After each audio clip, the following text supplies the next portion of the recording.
you want to come see the baby one? Like, come over here.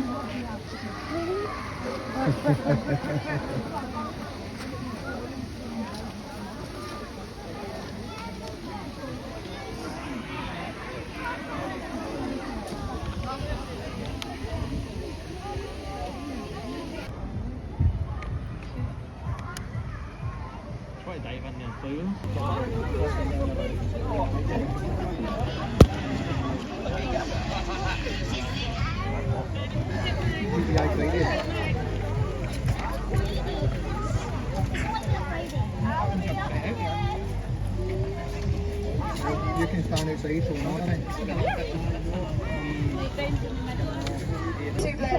Oh, here we go. Thank you for taking the time to come down to California Cove to check out our beautiful group of California sea lions.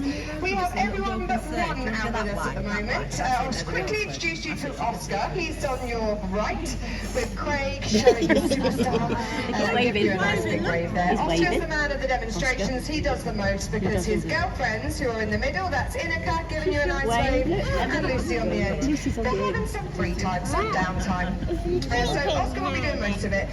Lucy on the far left has just become a mum again. So we have Nessie. She was born here. Yes, well done, Oscar, doing a fabulous job. And Inika's very excited about it too. We're all pretty excited. She was came to us, Nessie. She came to us a couple of years ago. She's had Barney. He is somewhere in this pool. He is 1 year of age. And then we have Nessie. So she was born 4 weeks and 2 days ago, and she's doing fabulously. And she's ridiculously adventurous. She does actually spend most of her time coming outside. Right now, we were just looking at her, she's having a big fat snooze. But she might come and join us. They are all free to do whatever they want to do. So if they want to go away, they will. And we can't force them to do anything else, and we wouldn't want to either. And then we have Otis. He again is another pup that's swimming around here. I'm sure there they are. They're near the black slopes over there, anchoring themselves to each other and having a little swim about. But as I say, it's Oscar who we're going to focus on. Now, the first thing that Oscar likes to teach you the differences between is seals and sea lions. Because a lot of people come here asking how our seals are doing, even at the end of our demonstration, so open up your ears, because they're not sea lions. Not sea lions, they're not seals, they are big, strong sea lions. And there are some differences that we have to hopefully teach you the differences between the two. Now, the first is very small, so have a look out for it when Oscar does come around. What comes Oscar? If they so wish to. So she's telling you why he's different. Of their head. It is two little ears, just like ours, and they remind me of Shrek. Very cute indeed, and of course you'll be like, yeah, of course they have ears.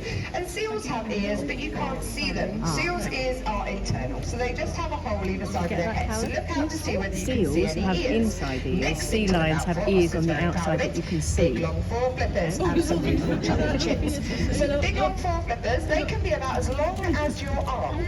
If you were to look at a seal or compare it to our trainer's hand, they are only about the size of your hand. So it makes a big difference to how these guys get about on land and in water. Our California sea lions are extremely agile, very agile. They can run, they can jump, they can spin. These guys can even climb, taller than the trainers you see right here. So they're very good and very adapted to living on land. Yeah, do a nice little dance. Look at that. I think Craig looks good with the dance on these too. So yes, they have a rotating hip joint that they'll tuck underneath them. So when they're walking around, you'll notice they tuck that underneath them and they'll push across and balance. So see what they can do. That's why they can around all the way from Canada down to the south of Mexico, and of course around the California coastline where they get their name from. And they move about with ease. Seals, however, they do move very differently because they don't have that rotating hip joint. Now, Oscar does not see how he's so we'll show you just now. Look at this one. Much like a chubby little slug. So, look out for those ears, very cute indeed. Look out for the length of their foreflippers, and look out if you're lucky enough to see them on land, how they're moving. And now, hopefully, everyone will know the differences between seals and sea lions, and Oscar won't get embarrassed when you call him her seal. Now, unfortunately, they do share something in common with seals. They are from the same family. The family is known as pinnipeds. But they also share something out in the ocean, and it likes to eat them. Now, our guys do like to do impressions again, and Inika over there is giving you a nice impression too, so have a look out, see if you can figure out what they're trying to show you likes to eat them in the wild. It is the largest predatory fish that we have out in our oceans right now, the big great white shark. They are also hunted by orcas, otherwise known as killer whales, and obviously if you've got any of those on your tail, what you really want to do is get to land, because let's face it, if you're pretty safe on land, and if you're not, something's gone terribly wrong. But obviously these guys can dive and be swimming around out in the middle of the ocean, so they might not be near land, so they'll have to rely on different adaptations that they have that make these guys pretty cool swimmers in our seas and our pools. So what they use is those big long foreflippers again. They adapt many different techniques to try and confuse their predators, one that Inika's doing now, giving you a big old splash. But what they'll do is a technique known as porpoising, and it's a really fast, efficient way for them to travel at speed. They will also do this when they're having a whale of a time. Our pups often do it. But you'll notice he tucks his long foreflippers tight into his body. That's going to make him as streamlined as possible, almost torpedo shaped. So every time he exits the water, there's less resistance, and he can increase his distance and increase his speed. And these guys can reach speeds of around 25 miles per hour in the water and just as fast on land almost. So these guys would beat you and I in a race for sure. Now, as I say, they're kind of trying to create kind of disorientate their predators, I should say, trying to get away because they are a lot more agile. Last resort, what they're going to do is leap out into the air. Have a look at the right hand. They can propel themselves with those foreflippers for about 3 meters high, and they will try to leap out, get away, and then hopefully be safe to fish another day. And I think Oscar did a rather good job. Well done him. And he is safe. And he did, yes. And Inika's like, yeah, make the splishy splashes, confuse the sharks. We don't like them, but we do. Sharks are great. They've got to eat too. But our guys are pretty cool at getting away, thank goodness. So that's a little bit about what goes on in our oceans, out there with our seals and sea lions, in particular our sea lions. We'll talk to you a little bit about what we do here with them. I should have noted that actually, if any of you are regulars, we aren't indoors. You may notice we have an indoor arena. It's because of our breeding season, so we are going to keep this short and sweet, and I'll explain a little bit more about that. But Oscar is in love with his girlfriends, very much so. He's like, I'm sorry, I just can't think of anything else other than the females.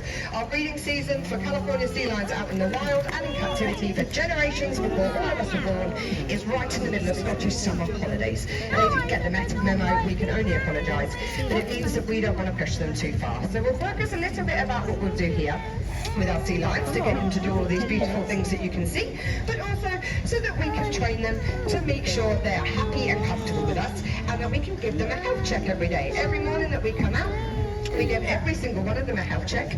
We can ask them to do various different things with the training we put in place, like opening their mouth, as Oscar's showing you there. Get a good look inside, check their 34 to 38 teeth. We're even in the process training with Oscar. He lets us put our fingers in his mouth. And it's all down to the way that we train them with positive reinforcement. We can check their foreflippers. As you can see, they wander about on land all the time, so we want to make sure they haven't picked up any scuffs or abrasions. Check them all over, head to toe. It's like, yeah, you can have a look at it. And my hind ones, very big and strong. We can weigh them, we do all different things with them. Our sea lions are also trained to lie down for 10 minutes at a time. It looks very simple, but it takes a lot of work, and they're also trained to roll over and show us their lovely bodies. Means we can do things like ultrasounds and even x-rays, and ultrasounds is the way that we found out that we were having pups last year, and also knew that Nessie was on her way because Lucy worked with us based on that positive reinforcement to make sure we could train her to do an ultrasound and then check on mum and work with our veterinary team to make sure we keep them both safe and healthy and happy. Now, as I mentioned, we are going to keep it short and sweet because we are in that breeding season. I mentioned a couple of times the word positive reinforcement. It means that we work closely with them. Every time they do something good, they get a tasty reward. And every time they do something that hasn't quite hit the mark, no problem, just ignore it and move on. There's never ever any punishment here. But Oscar, when he's in breeding season, goes off fish. So I came out the other day for breakfast and he was like, no, thank you. Doesn't matter how much fish we have all over our bodies. Sometimes it just isn't enough because love rules over fish. And as I say, he wants to think about his girlfriends, wants to know exactly where they are. Oscar has 2 in the wild. They can have up to 20. I'm really grateful they don't here because it is kind of chaos. But we don't want to push him too far. We need to keep that positive reinforcement, keep that bond. He doesn't want to be anywhere away from them, hence we're not in the indoor arena where he would go. And we just want to keep them sweet and happy and just let them be sea lions for a little bit. So whilst I appreciate it is the summer holidays, it is their breeding season, so we're going to let them be sea lions and hope you will understand that it is shorter, sweeter, and please do enjoy watching them frolic around in the waves and the oceans that we call our home. And if you would like to speak to any of us at the end of this demonstration, just behind the waterfall here and just before the slide, the big red slide, you should all go on it. It's free and it's really fun. We is the back of our mess room. We will be out there handing out stickers of Inika and Otis via the QTD. So if you'd like to grab one, adults included, please feel free. And if you have any questions, all of our team will be more than happy to chat with you. So thank you for your understanding that it's a little bit different. We hope you've enjoyed coming here to check out our beautiful California sea lions. And most importantly, we hope you enjoy the rest of your afternoon here at Bird Museum. Thank you and goodbye.